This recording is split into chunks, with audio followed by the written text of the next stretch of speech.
This is section 13.5, part B, and we're on the fourth and last part of it.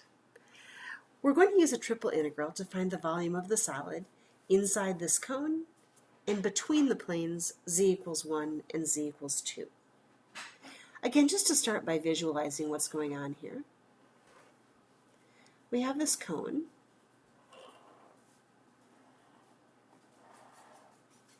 And if we slice it through twice, once at a height of 1 and again at a height of 2,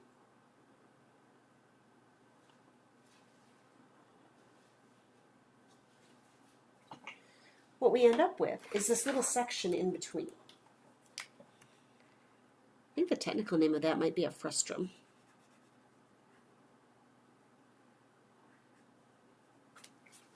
And our goal is to find the volume of that chunk of the cone. Let's start by converting all of our equations into spherical coordinates.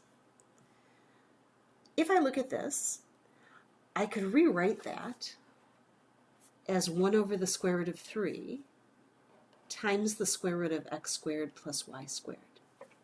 And the reason I may want to do that is because, once again, I'm going to use that little shortcut that we developed when we were looking at the cones back early in this section. We had discovered that when we had that cone, an equivalent equation in spherical coordinates was that the cotangent of phi is equal to a constant. So my constant here is that 1 over the square root of 3.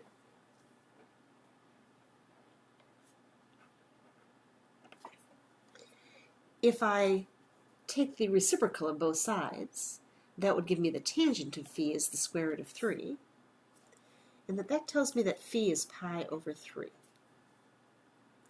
So the equation of this cone is phi equals pi thirds.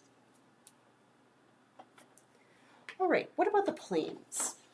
Well, the planes are really important because they form both the bottom and the top of my surface.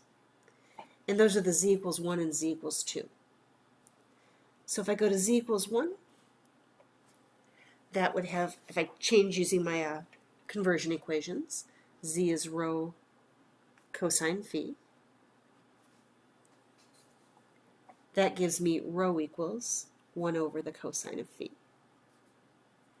And very similarly for z equals 2, I would have rho cosine phi equals 2, and rho equals 2 over the cosine of phi. So the lower one, rho equals 1 over cos phi, and the upper one, rho equals 2 over cos phi. All right, I think we have everything we need to set up our volume integral.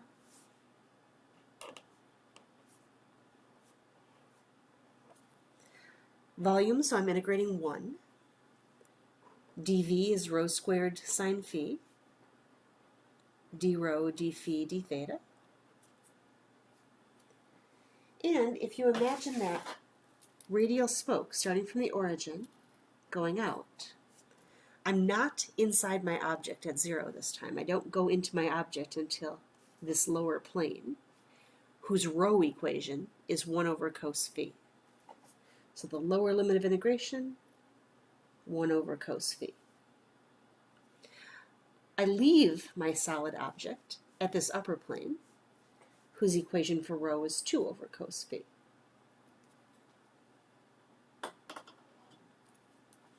For d phi, I'll start here at phi equals 0, and then the angle with the z-axis, I want to extend that out until I get to the cone, which is phi equals pi thirds. Once again, I want this whole thing, it's got to go all the way around the z-axis, so 0 to 2 pi for the theta.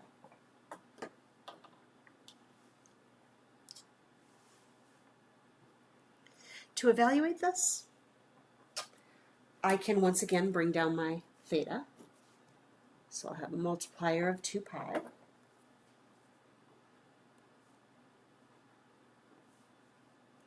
And then integrating this with respect to rho first, I'll get a 1/3 rho cubed.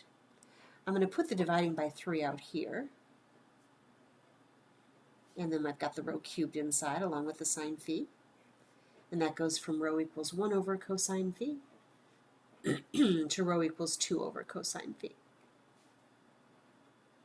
with d phi still waiting its turn.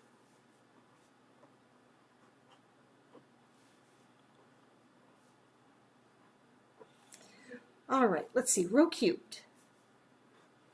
Plugging in the upper limit of integration, that's going to give me 8 over cos cubed phi times sine phi, minus, plugging in the lower limit of integration, oops, sorry, knocking that around, rho cubed would be 1 over cos cubed phi times sine phi, d phi. And you can pretty that up a little bit. I think I actually, well, maybe I'll go ahead and write it out. Just a little less typing into the calculator if we make that a little bit prettier.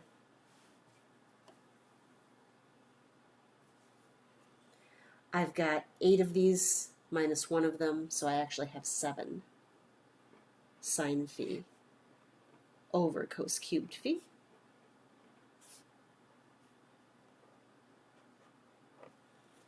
And when I put that into my calculator, that integral gave me 21/2.